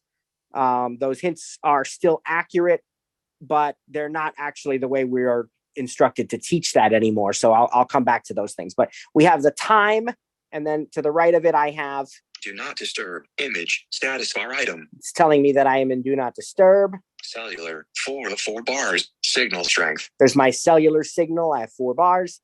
Home-FEA0. There's my Wi-Fi. I have 3 bars of Wi-Fi. 84% battery power, not charging. And there's my battery icon. Now, you may have different things that show up on your status bar at different times, but those are some of the more common things you will see. Your cellular signal strength, your Wi-Fi network signal strength and name of your network. Although if you're not on Wi-Fi, then you might see LTE or 5G or something like that. And then again, you're going to have your battery icon. There are some other things that can show up on the status bar, but we've learned about these 4 areas now. We've learned about the dock, the app icons, the page selector, and the status bar. We've also learned a new gesture, 3-finger swipe to the left and to the right to turn pages. That's a new gesture we learned, okay? So what I'd like to do now is I'd like to take a short break, probably 5 minutes roughly. You can get a drink, get a snack, stretch your legs, but stay here. Don't leave the meeting because there's lots more to come. When we get back, we're going to keep everybody muted, just to keep things pretty simple. And we will go ahead and put the music on for you to just give you something to enjoy in the background. And we'll be right back. So take about 5 minutes, and we'll see you soon. Girl again, wanted to date us since when I passed. Yeah, Sarah's up on the couch dancing. We can see your video. Fix your hair there, Sarah. My goodness gracious. Hey.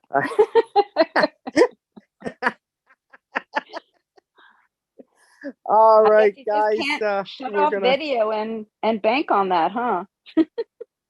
I'll tell you what.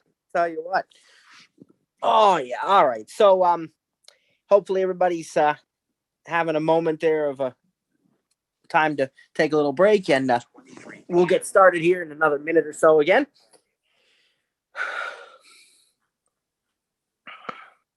At some point here, my daughter's gonna be coming, and I'll have to mute for just a minute to say hi to her and so forth. But other than that, we're back in business. So I want to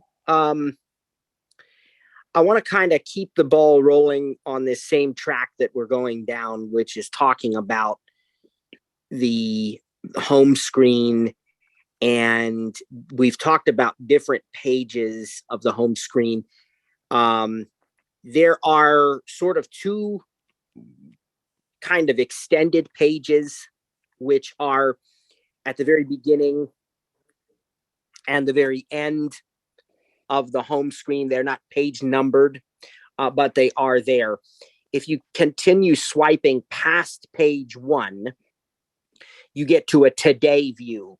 Now, remember how we said you have widgets that you can put on the home screen and on the lock screen. The today view is a page that kind of has all the widgets that it possibly can have. And that's all it is. It's a whole bunch of widgets.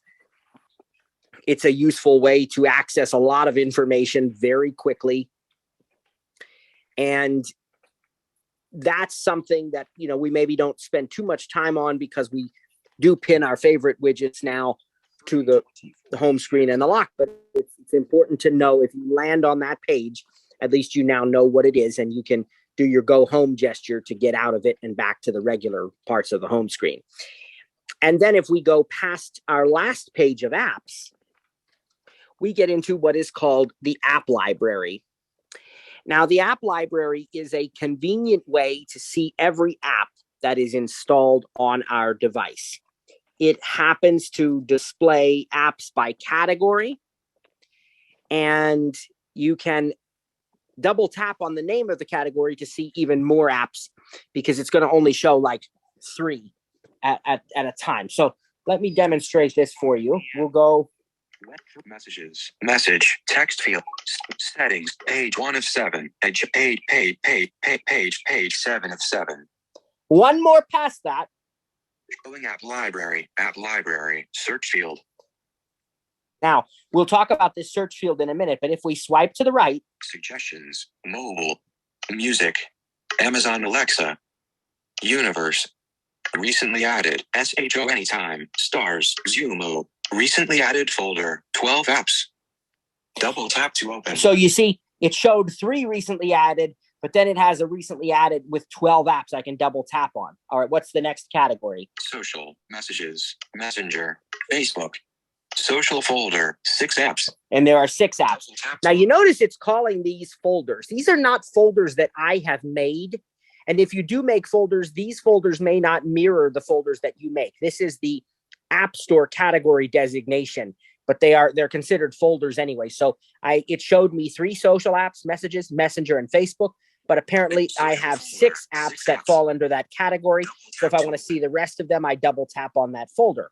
One more example. What's the next category? Utilities, Safari, speed test, settings, utilities folder, 26 apps. Okay, lots of utilities. It's only displaying the first 3. That's how the app library works. But there's one other really cool thing about the app library, and it's this search field. Suggestion, search field, logo other, plate, app library, search field, logo other, cancel, button. Okay, I'm in the search field now, and I can type the name of an app that I might want to find. But that's not the really cool thing. The really cool thing is that once you open up the search edit field, you swipe to the right, there's the cancel button. But past that, you swipe to the right again. Section index, adjustable. Swipe up or down with one finger to adjust the value. The section index. Anytime you see a section index, it is allowing you to quickly jump to any letter of the alphabet.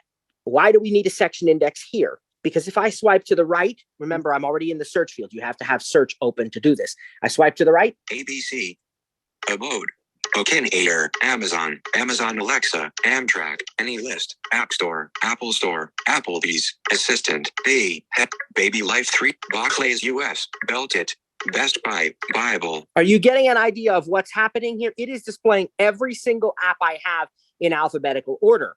The benefit of the section index is if I don't want to read through all of these and I want to go down to maybe the letter J, I simply go to the section index and swipe down to go to the next letter, up to go to the previous letter. So A, cancel, section index, B, C, D, E, F, G, H, I, J, selected. Keynote, KCM, K, iTunes Store. And there are no J's, but it took me to the K's. And so there you go. So anytime you see a section index, it's a quick way to get through alphabetical lists, to get further down in the list. Now, I just got a notification, which is probably indicating that somebody is here, because I see that on my camera notification also. But I'm going to hit the cancel button because what it is that I want to do is talk about some other things. Now, when you are done with the app library, what you can do is you can simply swipe up again from the bottom, that go home gesture, and it will easily bring you right back to the regular home screen, the last page of your home screen, and then you can go anywhere you want from there. So that app library is useful. It's especially useful if, in fact, you don't have an idea where maybe a particular app is. You can find every app you have in alphabetical order there on app library. Use the section index if it's helpful. Okay, so the next component, which this is not really a home screen component, but it's something we often think of as being accessible from the home screen. It is the exact opposite of the go home gesture. You remember the go home gesture as being a swipe from the bottom up, right? We lay our finger down and swipe up, okay? Now, if we want to lay our finger down on the top of the iPhone, the top edge of the screen, and swipe down to the second blip sound, this brings up a thing called the control center. Now, the control center is a place to get quick access to various hardware controls and also some of our favorite software options that we may want to work with. So, for example, if I open the control center, what I'm going to see in every iPhone that I ever look at in its control center is I'm going to see a toggle for airplane mode. I can quickly double tap on a toggle to turn it on, or double tap on it again to turn it off, or, you know, whichever way it's going to go. VoiceOver will tell me what its current state is, and I can double tap to toggle it. I'm going to see a toggle for cellular data and Wi-Fi and Bluetooth, okay? I'm going to see music playback controls, which may be music, maybe podcast, maybe an audio book, maybe even a movie or a show, just depending on what I've most recently played, but those controls will be there. And then there's going to be a lot of other things in the control center. I can customize a lot of this by going to settings, right? And so I will find a bunch of other things in the control center, from, again, access to the flashlight, to a screen recording icon so I can record what's on the screen, to music recognition, to what else do I have? The Apple TV remote in there. So if I want to use my iPhone to control my Apple TV, I can do that. And so all of these things are found in the control center. And what I'd like to do is show it to you now. 3:32 p.m. One notification. My AT&T. And actually, I'm going to ask you to hang tight because there's my son and my daughter. So let me put you all on a quick mute. Sarah, if you want to talk about the control center for a minute, you feel free, and I'll be right back.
I'll try.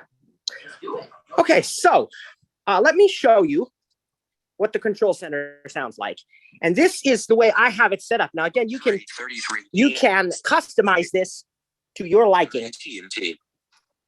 So I will do a swipe down from the top. It's exactly the same as the go home gesture, except in the opposite direction. We touch the top edge and swipe down to the second blip. Oops, I just got a notification, so I didn't want that to interrupt what we were doing.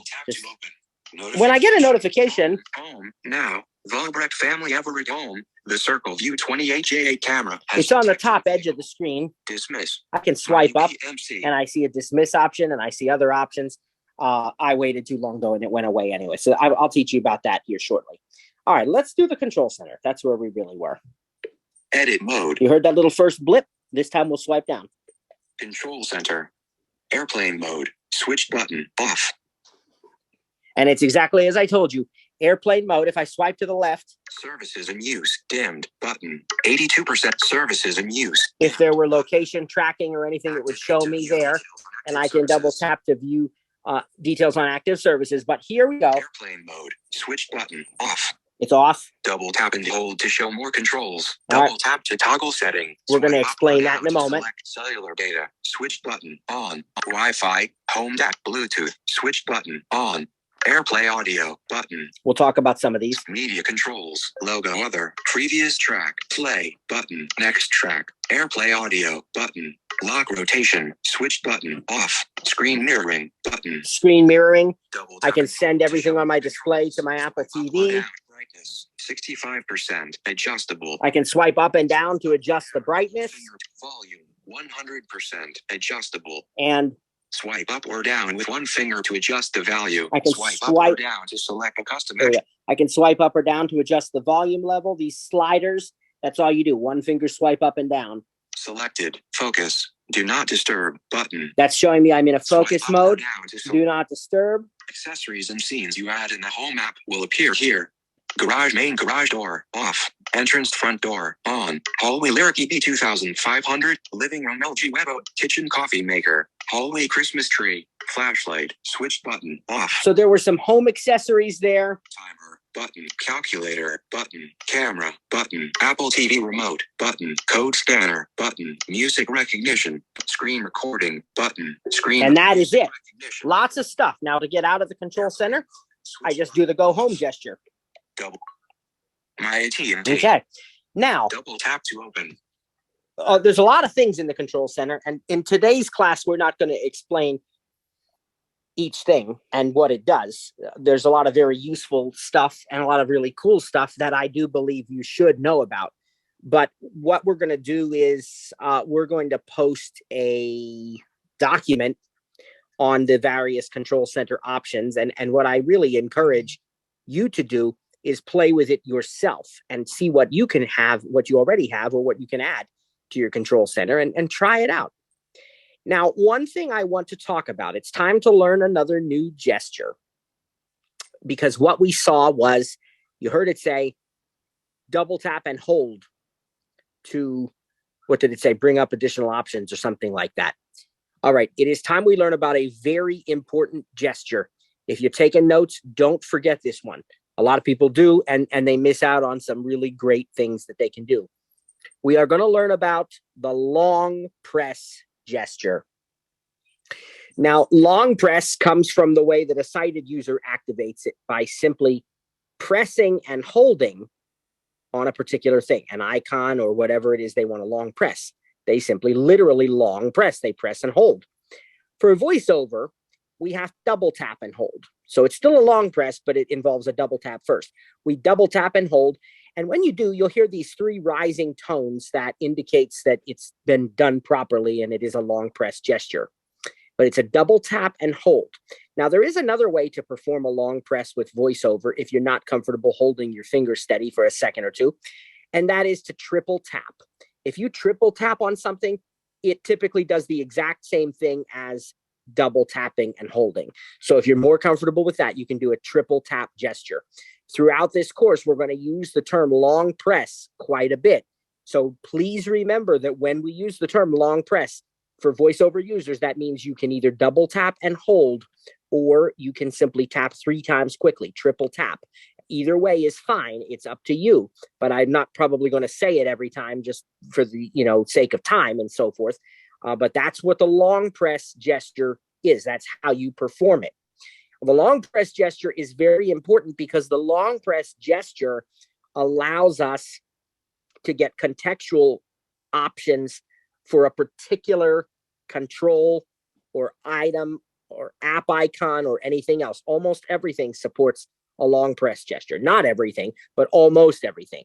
If I long press on an app icon, for example, I'll have the option to share the app, to remove the app, to edit the home screen, and sometimes even other things that are specific to that icon. For example, I've got the music app. 3:39. Now, if I double tap on music, of course, it opens the music app.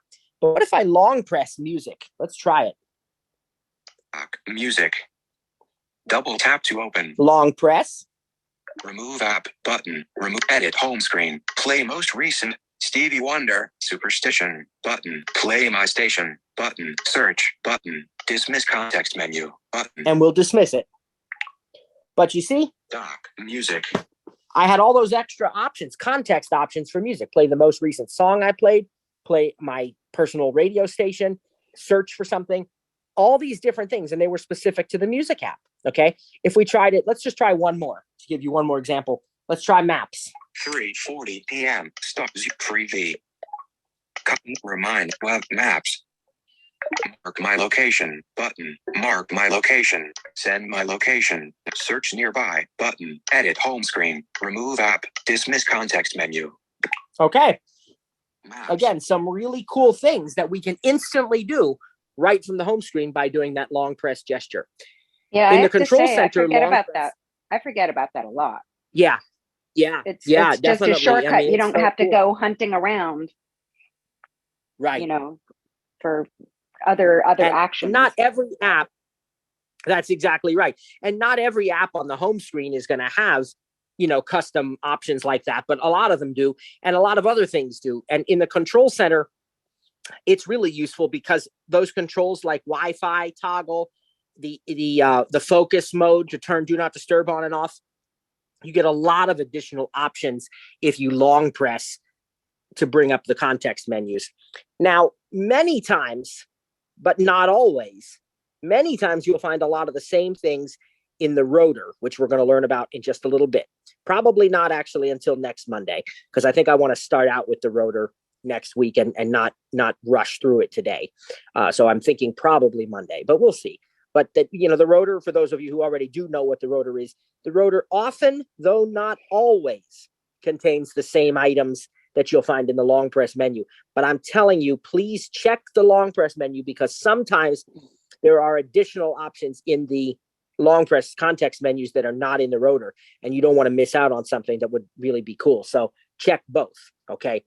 Now, there's one more area we need to learn about today. We learned the home screen and its components, the control center. We actually need to cover two areas, but really focus on one, and that's the notification center. I want to just describe this gesture. We've learned how to go home by swiping up from the bottom, lay a finger down, swipe to the second blip. We learned how to go to the control center by going in the opposite direction, lay a finger down at the top of the phone, swipe down to the second blip. But did you know that in both directions, there's actually a third blip? Swiping up from the bottom of the screen to the third blip sound will bring up the app switcher, which is a way to close apps that are running if they're misbehaving and quickly switch between apps. Now, the app switcher is not something I want to focus on today, because for most occasions, it's not necessary to force quit an app. Really, the only time you should ever do that is if the app is not functioning properly. It can be useful to go to the app switcher, though, to quickly go to a recent app that you have open. So the way you do this is just swipe up from the bottom of the screen until you hear the third blip sound, then lift your finger. Now touch the screen and you'll touch your recently open, recently used apps. And you can swipe left and right between the apps that you've recently used with one finger, and you can double tap on it to open that, go back to that particular app. Matt, what I want to talk about Rita just joined. Yes, thank you so much. I was just going to say I want to unmute her. What I want to talk about is the notification center, but first let's unmute Rita. Let's get her unmuted here.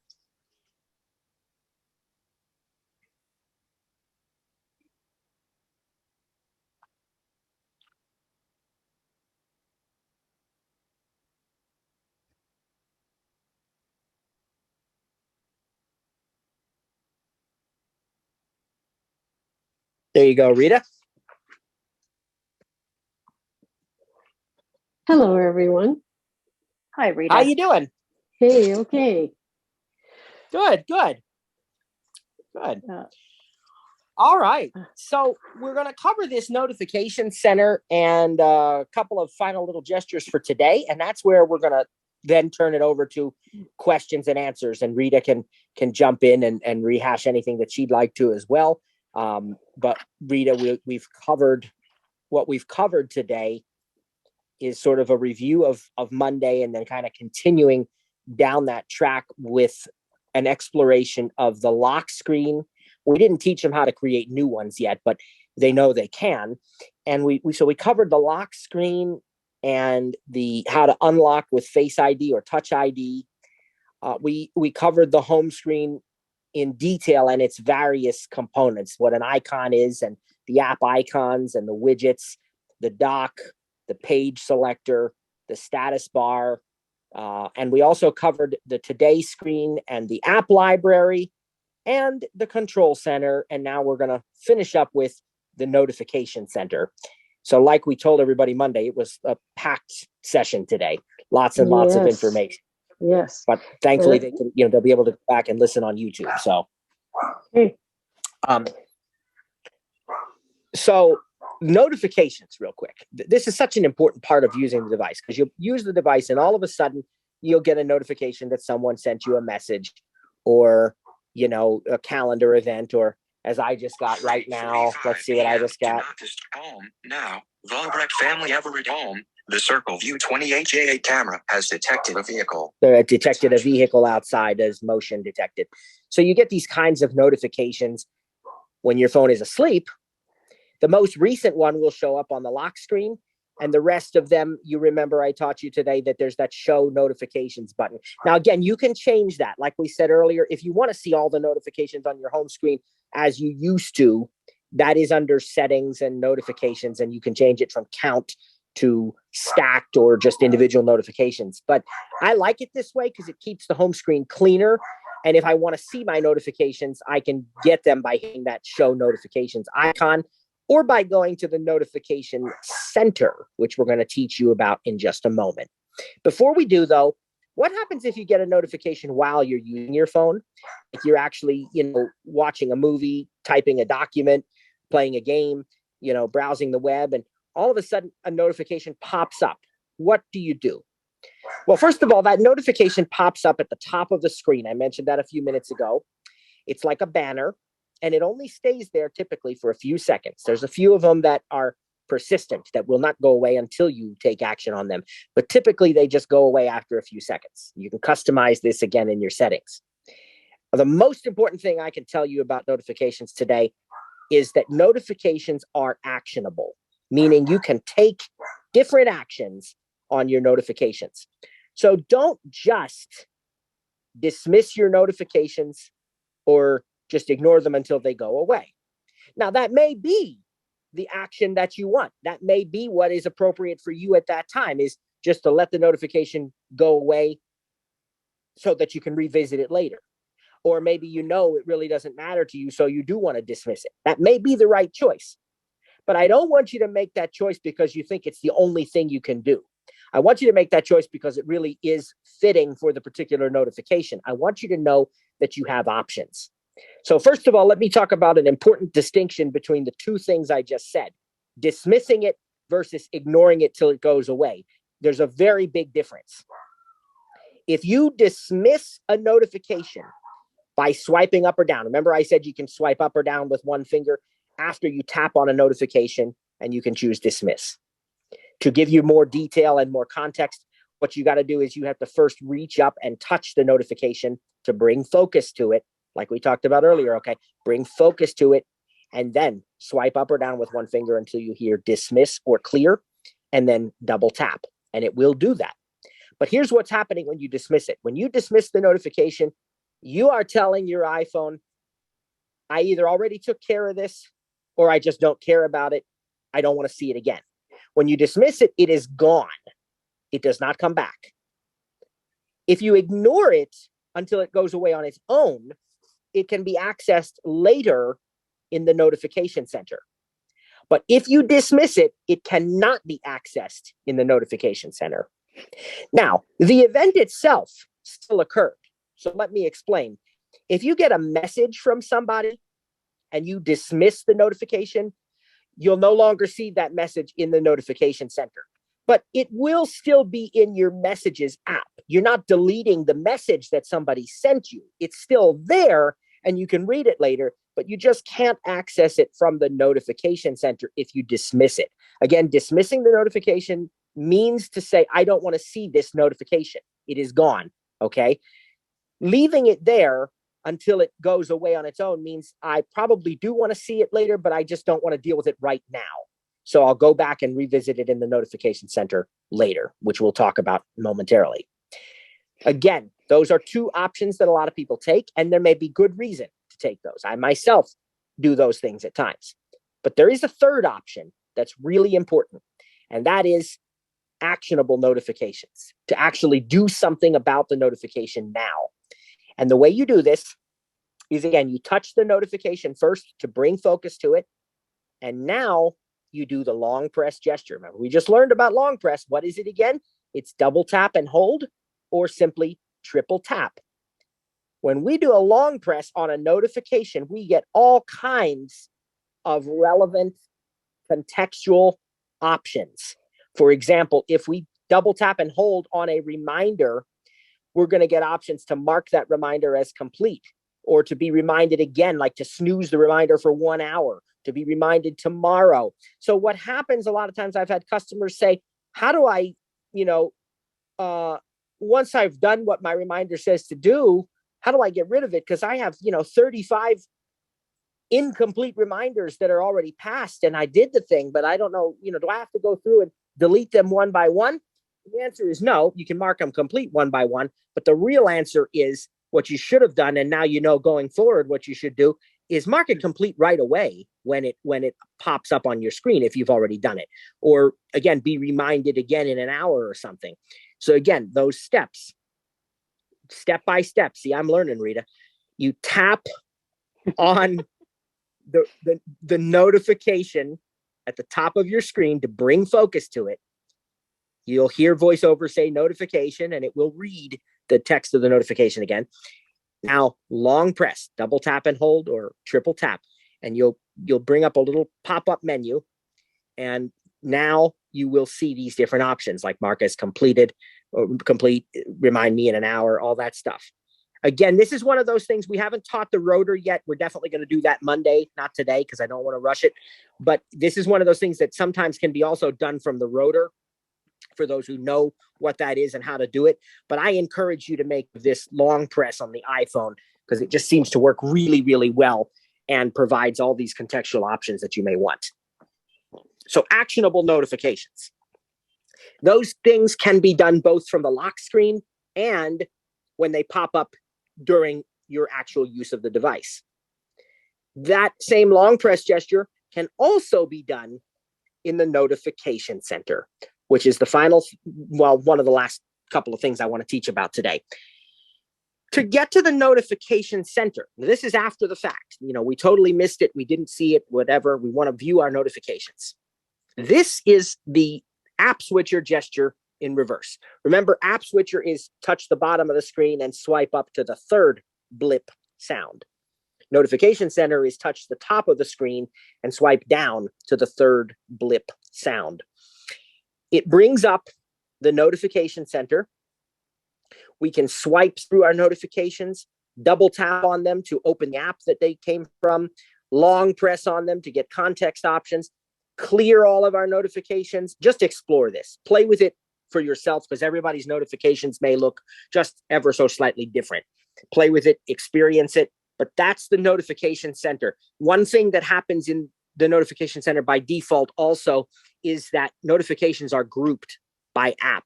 For example, maybe you have 5 messages from the same person in the Messages app. That will appear as a group. You can double tap on the group to expand it to see the 5 individual messages underneath there. Now, different conversations will appear as different groups. So if I got 3 messages from Rita and 2 from Sarah, they'll show up as 2 different messages groups. Okay. Just like news. If I got 5 news stories from CNN, 3 from the Washington Post, 4 from Fox News, 2 from NPR, whatever, each of those is going to appear as a separate group, even though they came from the same app, because they were generated by different news outlets. So it tries to help you to organize things. Again, you can customize your notifications to the hilt. I don't want to teach that today, because that's not a day one or even a day two kind of thing in my mind. We are going to teach it in this course.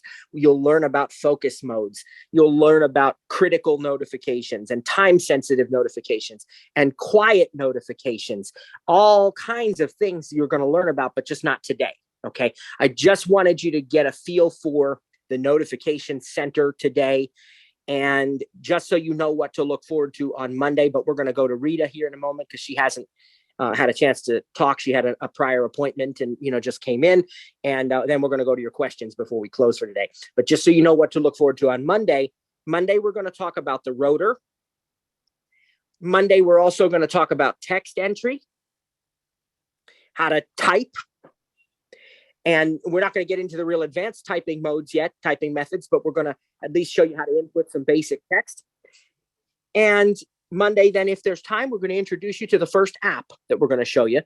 Actually, the first two apps, because we want to show you some settings. We want to get to some settings, how to explore your settings, change your VoiceOver settings and other things. We'll do that on Monday. And then we'll get into our first other app, which will start this predictable patterns journey that we've been talking so much about. We'll start with the clock and the phone. They're two very simple apps. And then we'll, build from there on the future days of the class. But starting with clock and phone, they're both pretty simple, pretty straightforward, both set up the same way as each other. And I think you'll really enjoy it and be blessed by it. So the last thing I want to tell you about today is one final gesture that I didn't teach you about yet. And it's worth knowing about right away, I think. And that is the gesture called the magic tap. Now, it's interesting because I'm convinced that Apple did not create the name Magic Tap. I never saw Magic Tap in Apple's documentation for years. It was always referred to as what it is, which is a two-finger double tap, a double tap with two fingers.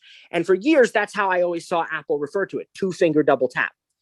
I started seeing Magic Tap in other writings, like maybe, I don't know who, I don't want to give credit to the wrong people or whatever, but maybe Apple Viz or, I don't know where I first saw it. Okay. But I saw it in some other writing.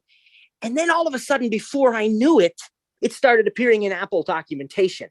I think it's one of those things where the fiction is even more than the reality, and it becomes what's real because it's what we know. For those of you who follow space flight, the Apollo 13 movie where it was not just a movie, it was a real mission that exploded, an oxygen tank exploded on the way to the moon. And he's quoted, and Ed Harris in the movie famously, as the flight director, is quoted as saying, failure is not an option. Okay. The guy that he played never said failure is not an option. That phrase never came up. It was the mentality, but he never said it. But when this flight director wrote a book a couple of decades later about his experience, guess what he called his book? Failure is not an option. Because sometimes the fiction actually sort of is what becomes the reality. I really am convinced that that's how the Magic Tap got its name, because I think other people started using it. And why do we call it the Magic Tap? Because it does so much.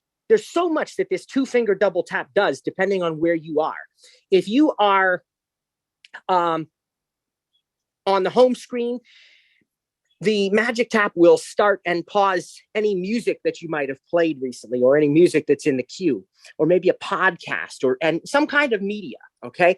And if you're watching a video, even on YouTube, you can two-finger double tap or Magic Tap to pause or play that. If you're on a phone call, you can Magic Tap to hang up. If your phone rings, you can Magic Tap to answer. If you're in the voice memos app, you can Magic Tap to end a voice recording. If you're in the camera, I think you can Magic Tap to, now I might be wrong. I think you can Magic Tap to take a picture, right? I think. I don't actually know. Yeah, now I'm questioning myself on that one, but you get the idea. There's a lot of things that this Magic Tap will do. If you are in an edit field where you can type anywhere that accepts text, notes, messages, pages, mail, you can two-finger double tap to start and stop dictating. So there's a lot of things, and probably more that I'm not even thinking about, that Magic Tap can do. And app developers that's can the even, one I use all the time, is the dictation. But you have to be Magic Tap to start and stop dictation. Magic Tap dictation, yeah. I mean, to fill in text and emails and messages, et cetera, et cetera. The one thing you have to be careful about is if you're on if you double tap, if you do a magic tap when you're on the phone or on Zoom, you will hang up. And Yes. you don't always mean to do that. Like if a phone call comes in or something and you think, oh, I can just do the magic tap to pick it up, you're going to hang up Zoom. And I think I can, for those who, we're doing some really basic stuff, but for those who are veterans here, just to give you a little bit of a treat here. I think what happened with Zoom, app developers can customize what the Magic Tap does in their app. And the Magic Tap was supposed to mute and unmute your audio in Zoom. And I believe it probably did at one time. But what has happened is that Zoom has chosen to use the Apple in-call service API. For you beginners who haven't touched an iPhone, just indulge me for 30 seconds. I'm probably talking Greek at the moment, but our folks who have been here for years will give them a little, a little fresh meat here. So the in-call service API, which makes the third-party phone service or VoIP service or whatever look and act like the phone app on an iPhone. And so it's a wonderful thing that they chose to go with that API, because anything that works for a traditional phone call will work for Zoom calls. And you can get your call waiting beeps while you're in Zoom, and you can use Siri to make Zoom calls and join Zoom meetings and stuff. It was a brilliant decision to use the in-call service API for Zoom. But what it did to the two-finger double tap is it overrode it. And because two-finger double tap hangs up phone calls, well, what's it going to do if it's using the phone API? It's going to hang a Zoom call. So that's why that has happened. I do think they originally intended for the Magic Tap to be mute and unmute, but as soon as they started using that phone framework, now it's going to do that. So that's, why that happens. But so just be careful. Don't two-finger double tap to try to mute yourself, because it's not what's going to happen. We are about out of time, but I did see some raised hands. And so I do want to acknowledge those.